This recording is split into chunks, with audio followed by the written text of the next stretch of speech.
ಆತ್ಮೀಯ ವಿದ್ಯಾರ್ಥಿಗಳೇ, ತಮಗೆ ನವೋದಯ ತರಬೇತಿ ಕ್ಲಾಸ್ಗೆ ಸ್ವಾಗತ. ಇವತ್ತಿನ ದಿನದಲ್ಲಿ ನಾವು 6ನೇ ಅಧ್ಯಾಯವಾಗಿರುವಂತಹ ಭಿನ್ನರಾಶಿಗಳ ಮೇಲಿನ ಮೂಲಭೂತ ಕ್ರಿಯೆಗಳ ಬಗ್ಗೆ ನೋಡೋಣ. ಭಿನ್ನರಾಶಿಯ ಮೇಲಿನ ಮೂಲಭೂತ ಕ್ರಿಯೆಗಳನ್ನು ನಾವು ಮಾಡಬೇಕಾದ್ರೆ ಅದಕ್ಕಿಂತ ಮುಂಚೆ ಭಿನ್ನರಾಶಿಗಳ ಬಗ್ಗೆ ನಮಗೆ ಕಲ್ಪನೆ ತುಂಬ ಅವಶ್ಯಕ. ಹಾಗಾದರೆ ಭಿನ್ನರಾಶಿ ಅಂದರೆ ಏನು, ಭಿನ್ನರಾಶಿಯಲ್ಲಿರುವಂಥ ವಿಧಗಳು ಯಾವುವು ಎಂಬುದನ್ನು ನೋಡೋಣ. ಸಂಪೂರ್ಣವಾಗಿ ಈ ವಿಡಿಯೋವನ್ನು ವೀಕ್ಷಿಸಿ, ಅಂದರೆ ಹಂತ ಹಂತವಾಗಿ ಅರ್ಥ ಆಗುತ್ತಾ ಹೋಗುತ್ತೆ. ಸರಿ, ಹಾಗಾದ್ರೆ ಭಿನ್ನರಾಶಿ ಅಂದರೆ ಏನು? ಇದನ್ನ ಇಂಗ್ಲೀಷ್ನಲ್ಲಿ ಏನಪ್ಪ ಅಂದರೆ ನಾವು ಫ್ರ್ಯಾಕ್ಷನ್ ಅಂತ ಕರಿತಾ ಇದ್ದೇವೆ. ಭಿನ್ನರಾಶಿ ಎಂಬುದು ಯಾವಾಗಲೂ ಏನಪ್ಪ ಅಂದರೆ ಒಂದು ಪೂರ್ಣ ಭಾಗವನ್ನು ಅವಲಂಬಿಸಿರುತ್ತೆ. ಈ ಪೂರ್ಣ ಭಾಗವನ್ನು ನಾವು ಏನು ಮಾಡಬೇಕಪ್ಪ ಅಂದರೆ ಅದರಲ್ಲಿ ಸಮ ಭಾಗಗಳನ್ನಾಗಿ ಮಾಡಬೇಕು. ಎಷ್ಟೇ ಭಾಗಗಳನ್ನಾಗಿ ಮಾಡ್ಬೋದು ಒಂದು ವಸ್ತುವನ್ನು, ಆದರೆ ಒಂದು ವಸ್ತುವನ್ನು ನಾವು ಎಷ್ಟೇ ಭಾಗಗಳನ್ನು ಮಾಡಿದರೂ ಪ್ರತಿಯೊಂದು ಭಾಗಗಳು ಏನಾಗಿರ್ಬೇಕಪ್ಪ ಅಂದರೆ ಸಮನಾಗಿರಬೇಕು. ಇದು ಭಿನ್ನರಾಶಿಯಲ್ಲಿ ಬರುವಂಥ ಪ್ರಮುಖವಾದ ಪರಿಕಲ್ಪನೆ. ಹಾಗಾದರೆ ಪೂರ್ಣದ ಸಮಭಾಗಗಳಿಗೆ ನಾವು ಭಿನ್ನರಾಶಿಗಳಂತ ಕರಿತಾ ಇದ್ದೇವೆ. ಪೂರ್ಣದ ಸಮಭಾಗಗಳಿಗೆ ಭಿನ್ನರಾಶಿ ಅಂತ ಕರಿತಾ ಇದ್ದೇವೆ. ಇಲ್ಲೊಂದು ಚಿತ್ರ ಕೊಟ್ಟಿದ್ದೀನಿ ನೋಡಿ, ಇದು ಚೌಕ. ಈ ಚಿತ್ರ ಯಾವುದು? ಚೌಕ. ಈ ಚೌಕದ ಚಿತ್ರವನ್ನು ನಾವು 4 ಭಾಗಗಳನ್ನಾಗಿ ಮಾಡಲಾಗಿದೆ. ನೋಡಿ, ಕಾಣಿಸ್ತಿದೆ. 4 ಸಮಭಾಗಗಳೇ ಇದ್ದಾವೆ. ಈ 4 ಸಮಭಾಗಗಳಿದ್ದಾವೆ. ಇಲ್ಲೊಂದು ಆಯತ ಇದೆ. ಸೊ ಈ ಆಯತದಲ್ಲಿ ಒಟ್ಟು ಭಾಗಗಳು ಎಷ್ಟು ಮಾಡಿದೆ ನೋಡಿ, ಇವೆಲ್ಲವೂ ಸಮಭಾಗಗಳೇ. 1 2 3 4 5 6 7 8 ಭಾಗಗಳನ್ನಾಗಿ ಮಾಡಲಾಗಿದೆ. 8 ಭಾಗಗಳು ಸಮನಾಗಿದ್ದಾವೆ. ಸೊ ಇಲ್ಲಿ ವೃತ್ತ ಇದೆ. ಈ ವೃತ್ತ ಒಟ್ಟು 4 ಭಾಗಗಳನ್ನಾಗಿ ಮಾಡಲಾಗಿದೆ. 4 ಭಾಗಗಳು ಏನಾಗಿದ್ದಾವೆ? ಸಮನಾಗಿದ್ದಾವೆ.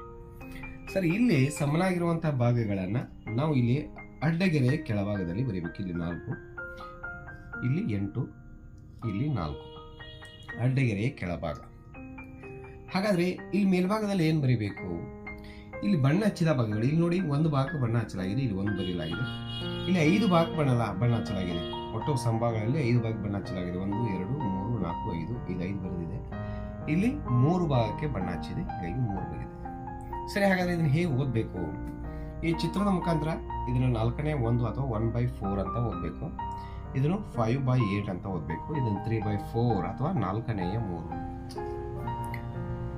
ಕನ್ನಡದಲ್ಲಿ ಓದಬೇಕಾದ್ರೆ ಕೆಳಗಿನಿಂದ ಓದಬೇಕು. 4ನೇ 3, 8ನೇ 5, 4ನೇ 1 ಅಂತ ಓದಬೇಕು. ಅಥವಾ ನಾವು ಇಂಗ್ಲೀಷ್ನಲ್ಲಿ ಓದ್ತಾ ಇದ್ರೆ 1/4, 1/1 4, 5/8, 3/4 ಅಂತ ಓದಬೇಕು.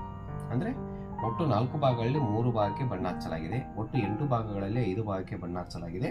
ಒಟ್ಟು 4 ಭಾಗಗಳಲ್ಲಿ 1 ಭಾಗಕ್ಕೆ ಬಣ್ಣ ಹಚ್ಚಲಾಗಿದೆ. ಇದು ಕೆಳಗಿಂದ ಏನು? ಹಾಗಾದ್ರೆ ಮೇಲಿಂದ ಏನು? ಅಡ್ಡಗೆರೆ ಕೆಳಗೆ ಏನಂತಾರೆ, ಮೇಲೇನಂತಾರೆ. ಇದು ಭಿನ್ನರಾಶಿಗಳಿವು. ಪೂರ್ಣದ ಸಮಭಾಗಗಳಿದ್ದಾವೆ ಅದರಲ್ಲಿ ಆಯ್ದುಕೊಂಡಂಥ ಭಾಗಗಳನ್ನು ಬರೆಯಲಾಗಿದೆ. ಸರಿ, ಮೇಲಿಂದ ಏನಪ್ಪಾ ಅಂದರೆ ಅಂಶ. ಇದು 5 ಅನ್ನೋದು ಏನಿದೆಯಲ್ಲ, ಇದು ಅಂಶ. ಕೆಳಗಿಂದ ಏನಪ್ಪ ಅಂದರೆ ಇದು 8 ಅನ್ನೋದು ಛೇದ. ಅಂದರೆ ಅಡ್ಡಗೆರೆಯ ಕೆಳಭಾಗದಲ್ಲಿರುವುದನ್ನು ನಾವು ಛೇದ ಅಂತ ಕರಿತಾ ಇದ್ದೇವೆ. ಅಡ್ಡಗೆರೆಯ ಮೇಲ್ಭಾಗದಲ್ಲಿರುವುದನ್ನು ಏನಪ್ಪ ಅಂದರೆ ನಾವು ಅಂಶ ಅಂತ ಕರಿತಾ ಇದ್ದೇವೆ. ಇಂಗ್ಲೀಷ್ನಲ್ಲಿ NR ಅಂತ ಕರಿತಾ ಇದ್ದಾರೆ, ಇದನ್ನು DR ಅಂತ ಕರಿತಾ ಇದ್ದಾರೆ. ಇದು ಫ್ರ್ಯಾಕ್ಷನ್, ನ್ಯೂಮರೇಟರ್ ಮತ್ತು ಡಿನೋಮಿನೇಟರ್ ಅಂತ ಕರಿತೇವೆ. ಅಂದರೆ ಅಡ್ಡಗೆರೆಯ ಮೇಲ್ಭಾಗ ಅಂಶ, ಕೆಳಭಾಗ ಛೇದ. ಸೊ ಇದನ್ನ ಹೆಂಗೆ ನೆನ್ಪಿಟ್ಕೋಬಹುದು? ಅಂಗಿ ಚಡ್ಡಿ, ಅಂಗಿ ಮೇಲ್ಭಾಗದ್ದು, ಚಡ್ಡಿ ಕೆಳಭಾಗದ್ದು. ಅಂದರೆ ಬಟ್ಟೆಯಿಂದ ನಾವು ಏನಪ್ಪ ನೆನ್ಪಿಟ್ಕೋಬಹುದು. ಮೇಲ್ಭಾಗದ ಅಂಶ ಅಂಗಿ, ಛೇದ ಚಡ್ಡಿ.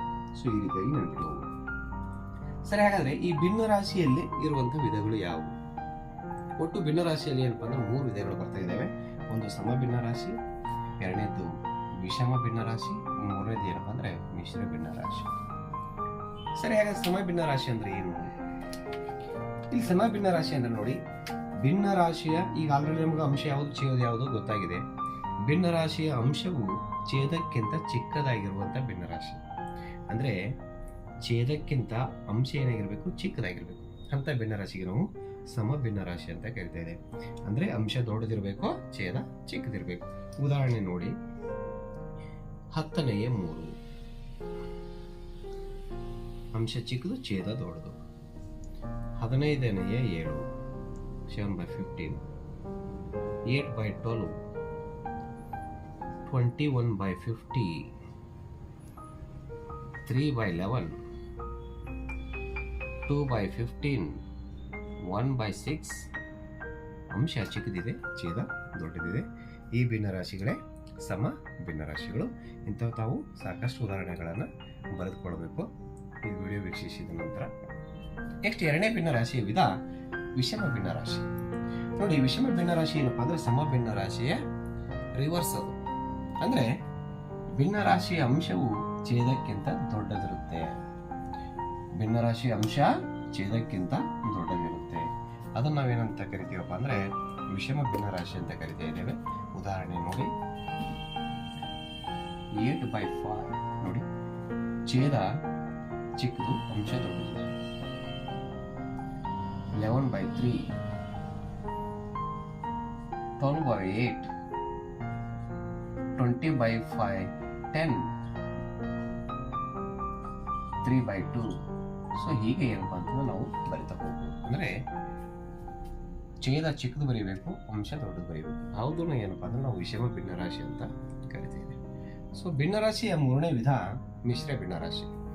ಈ ಮಿಶ್ರ ಭಿನ್ನರಾಶಿ ಅಂದ್ರೆ ಏನಪ್ಪಾ ಅಂತಂದ್ರೆ ಸಮ ಭಿನ್ನರಾಶಿಯನ್ನು ಒಳಗೊಂಡಿರುತ್ತೆ, ಜೊತೆಗೆ ಒಂದು ಪೂರ್ಣಾಂಕವನ್ನು ಹೊಂದಿರುತ್ತೆ. ಸರಿ, ಇಲ್ಲಿ ಪೂರ್ಣಾಂಕ ಅಂತ ಬಂತು. ಪೂರ್ಣಾಂಕ ಅಂದ್ರೆ ಏನಪ್ಪಾ ಅಂದ್ರೆ ಒಂದು ಪೂರ್ಣ ಸಂಖ್ಯೆ. ಪೂರ್ಣಾಂಕ ಅಂದ್ರೆ ಪೂರ್ಣ ಸಂಖ್ಯೆ ಅಂತ ನಾವು ಏನಪ್ಪಾ ಅಂತಂದ್ರೆ ಹೇಳ್ತಾ ಇದ್ದೇವೆ. ಸರಿ, ಹಾಗಾದ್ರೆ ಪೂರ್ಣಾಂಕವನ್ನು ಹೊಂದಿರುವ ಸಮಭಿನ್ನರಾಶಿಯಾಗಿರುವುದು ಮಿಶ್ರ ಭಿನ್ನರಾಶಿ. ಈ ಉದಾಹರಣೆ ನೋಡಿ, ಸಮಭಿನ್ನರಾಶಿ ತಮಗೆಲ್ಲ ಗೊತ್ತಿದೆ, ಏನು ಅಂಶ ಚಿಕ್ಕದು, ಛೇದ ದೊಡ್ಡದಿರುತ್ತೆ. ಸೊ ಹಾಗೆ ಒಂದು ಪೂರ್ಣಾಂಕವನ್ನು ಒಳಗೊಂಡಿರಬೇಕು. ಇದು 3 ಪೂರ್ಣಾಂಕ 5/2 ಒಂದು ಪೂರ್ಣ ಸಂಖ್ಯೆ ಇದೆ. ಇದು ಸಮಭಿನ್ನರಾಶಿ ಇದೆ. 5 ಇಂಟೀಜರ್ 3/8 ನೋಡಿ, ಇದು ಒಂದು ಸಮಭಿನ್ನರಾಶಿ, ಇದು ಪೂರ್ಣಾಂಕ. 10 ಇಂಟೀಜರ್ 8/21 ಪೂರ್ಣಾಂಕ ಸಮಭಿನ್ನರಾಶಿ. 10 ಪೂರ್ಣಾಂಕ 21/8, 3 ಪೂರ್ಣಾಂಕ 5/2, 5 ಪೂರ್ಣಾಂಕ 8/3, 8 ಪೂರ್ಣಾಂಕ 7/2. ಸೊ ಈ ರೀತಿಯಾಗಿ ಏನಪ್ಪಾ ಅಂತಂದ್ರೆ ನಾವು ಮಿಶ್ರ ಭಿನ್ನರಾಶಿಗಳನ್ನು ಬರೀಬಹುದು. ಮಿಶ್ರ ಭಿನ್ನರಾಶಿಯಲ್ಲಿ ಒಂದು ಪೂರ್ಣಾಂಕವನ್ನು ಹೊಂದಿದ್ದು ಸಮ ಭಿನ್ನರಾಶಿಯಾಗಿರುತ್ತೆ. ಪೂರ್ಣಾಂಕ ಅಂದ್ರೆ ಅದು ಪೂರ್ಣ ಸಂಖ್ಯೆ ಅಂತ ಹೇಳ್ತಾ ಇದ್ದೀವಿ. ಸರಿ, ಇದರ ನೆಕ್ಸ್ಟ್ ಏನಪ್ಪಾ ಅಂತಂದ್ರೆ ಸಮಾನ ಭಿನ್ನರಾಶಿಗಳು ಅಂತ ಬರ್ತಾ ಇದೆ. ಸಮಾನ ಭಿನ್ನರಾಶಿಗಳು.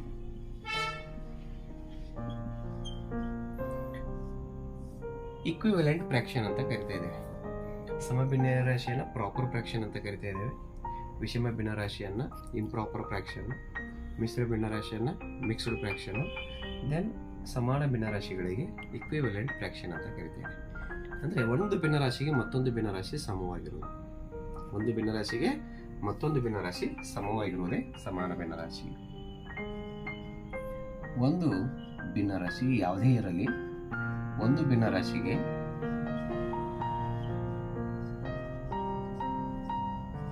ಮತ್ತೊಂದು ಭಿನ್ನರಾಶಿಯು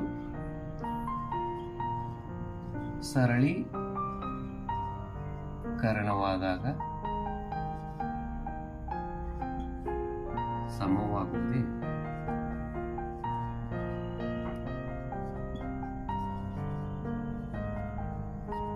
ಸಮಾನ ಭಿನ್ನರಾಶಿ. ಅಂದ್ರೆ ಒಂದು ಭಿನ್ನರಾಶಿಗೆ ಮತ್ತೊಂದು ಭಿನ್ನರಾಶಿಯು ಸರಳೀಕರಣವಾದಾಗ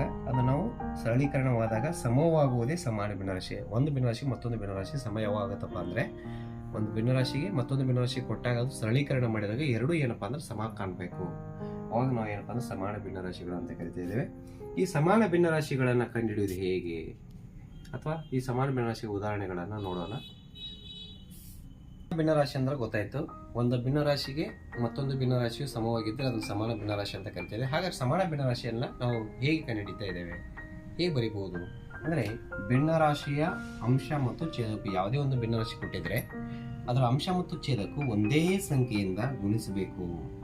ಅಂಶ ಮತ್ತು ಛೇದಕ್ಕೂ ಒಂದೇ ಸಂಖ್ಯೆಯಿಂದ ಗುಣಿಸಬೇಕು ಅಥವಾ ಭಾಗಿಸಿದಾಗ ದೊರೆಯುವಂತಹ ಭಿನ್ನರಾಶಿಗಳೇ ನಮಗೆ ಸಮಾನ ಭಿನ್ನರಾಶಿಗಳು ಅಂತ ನಾವು ಕರಿತೇವೆ.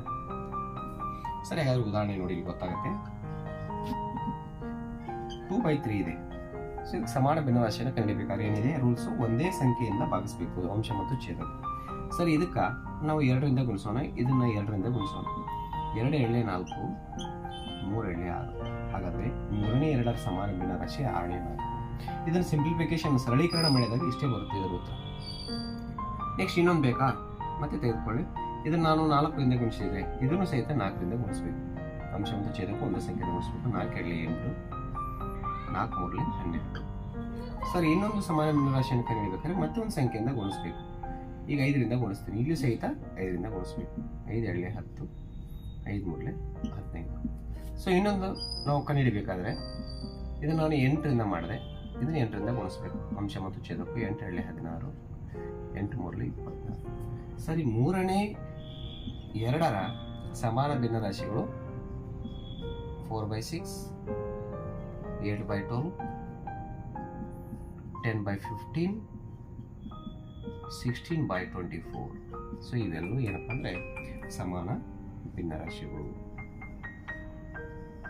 ಇದು ನಾವು ಗುಣಿಸಿದಾಗ ಬಂತು. 3ನೇ 2ರ ಸಮಾನ ಭಿನ್ನರಾಶಿಗಳು ನಾವು ಎಷ್ಟು ಕಂಡುಹಿಡಿದೀವಿ? 1 2 3 4 ಕಂಡುಹಿಡಿದಿದ್ದೀವಿ. ಇನ್ನು ಸಮಚಿಹ್ನೆಯಿಂದ ನಾವು ಪ್ರತಿನಿಧಿಸಬೇಕು, ಯಾಕಂದರೆ ಸಮಾನವಾಗಿದ್ದಾವೆ. ಸೊ ಇದು ಸಿಂಪ್ಲಿಫಿಕೇಶನ್ ಮಾಡಿದ ನಂತರ ಒಂದು ಸಿಂಪ್ಲಿಫಿಕೇಶನ್ ಒಂದು ಹೇಳ್ತಾ ಇದೆ, ನೆಕ್ಸ್ಟ್ ಹೇಳ್ತಾ ಇದ್ದಾರೆ. ಸೊ ಇದು ಸಮಾನ ಭಿನ್ನರಾಶಿಗಳು ಬರ್ತಾ ಇದೆ. ಇದು ಗುಣಿಸಿದಾಗ ಅಂತ ಬಂತು. ಇನ್ನೊಂದು ರೂಲ್ ಏನಿದೆ, ಇದು ಭಾಗಿಸಿದಾಗ ಅಂತ ಇದೆ ಒಂದು. ಸೊ ಈ ಭಾಗಿಸಿದಾಗ ನಾವು ಸಮಾನ ಭಿನ್ನರಾಶಿಗಳನ್ನು ಕಂಡುಹಿಡಿಯಬೇಕಾಗತ್ತೆ. ಅದನ್ನೊಂದು ಉದಾಹರಣೆಯನ್ನು ನೋಡೋಣ. 2ನೇ ಉದಾಹರಣೆ, ಭಾಗಿಸಿದಾಗ 30/20 ಅಥವಾ 20/30 ಇದರ ಒಂದು ಸಮಾನ ಭಿನ್ನರಾಶಿಗಳನ್ನು ಕಂಡುಹಿಡಿಯಿರಿ ಅಂತ ಹೇಳ್ತಾ ಇದ್ದಾರೆ. ಇದನ್ನು ಭಾಗಿಸಿದಾಗ ಯಾವ ರೀತಿ ಮಾಡ್ಬೇಕಂತ ನೋಡೋಣ. ಸೊ 30/20 ಯಾವ ಸಂಖ್ಯೆಯಿಂದ ಭಾಗಿಸಿದ್ರೆ ಒಂದೇ ಸಂಖ್ಯೆಯಿಂದ ಭಾಗಿಸ್ಬೇಕು ಇಲ್ಲಿ ಸಹಿತ. ಸೊ ಇದು 2ರಿಂದ ಭಾಗಿಸ್ತಾ ಇದ್ದಾನೆ, ಇದನ್ನು 2ರಿಂದ ಭಾಗಿಸ್ತಾನೆ. 2ನ್ನು 20ನೇ 2ರಿಂದ ಭಾಗಿಸಿದಾಗ ಎಷ್ಟು ಬರುತ್ತೆ? 10 ಬರುತ್ತೆ. 32ರಿಂದ ಭಾಗಿಸಿದಾಗ 15 ಬರುತ್ತೆ. ಇದು ಒಂದು ಸಮಾನ ಭಿನ್ನರಾಶಿ ಬರೋದು.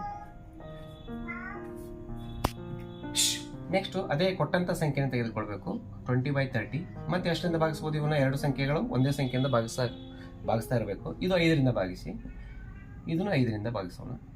ಸೊ 5 ಎಷ್ಟಲಿ 20, 5 4 20, 5 6 30. 4/6 ಅನ್ನೋದು ಸಹಿತ ಇದರ ಒಂದು ಸಮಾನ ಭಿನ್ನರಾಶಿ. ನೆಕ್ಸ್ಟ್ ಮತ್ತೆ ಕಂಡುಹಿಡಿಯಬಹುದು. ಸೊ ಇದನ್ನ 10ರಿಂದ ಭಾಗಿಸೋಣ. ಇದನ್ನು ಸಹಿತ 10ರಿಂದ ಭಾಗಿಸ್ಬೇಕು. ಒಂದೇ ಸಂಖ್ಯೆಯಿಂದ ಭಾಗಿಸ್ಬೇಕು ಅಂಶ ಮತ್ತು ಛೇದಕ್ಕೂ. 10 2 20, 10 3 30. ಸೊ ಮತ್ತೆ ಯಾವ ಸಂಖ್ಯೆಯಿಂದ ಭಾಗ ಹೋಗ್ತಾ ಇದ್ದಾವೆ ಇವು?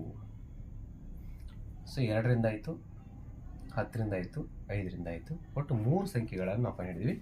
ಸರಿ, ಹಾಗಾದರೆ 30ನೇ 20ರ ಸಮಾನ ಭಿನ್ನರಾಶಿಗಳು 15ನೇ 10, 6ನೇ 4, 3ನೇ 2. ಇವು ಏನಪ್ಪ ಅಂದರೆ ಸಮಾನ ಭಿನ್ನರಾಶಿಗಳು.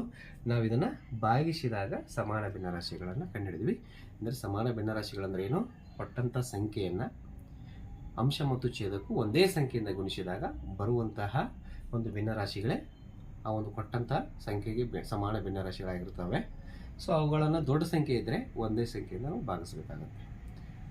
ಮತ್ತು ಇದನ್ನು ಗುಣಾಕಾರ ಮಾಡಿದ್ರು ಸಹಿತ ಏನಪ್ಪ ಅಂತಂದರೆ ಸಮಾನ ಭಿನ್ನರಾಶಿಗಳು ಬರ್ತವೆ. ಈ ಸಂಖ್ಯೆ ಗುಣಾಕಾರನೂ ಮಾಡಬಹುದು ನಾವು, ಬಟ್ ದೊಡ್ಡ ಸಂಖ್ಯೆ ಇರೋದ್ರಿಂದ ಭಾಗಾಕಾರನೂ ಮಾಡಬಹುದು. ಓಕೆ.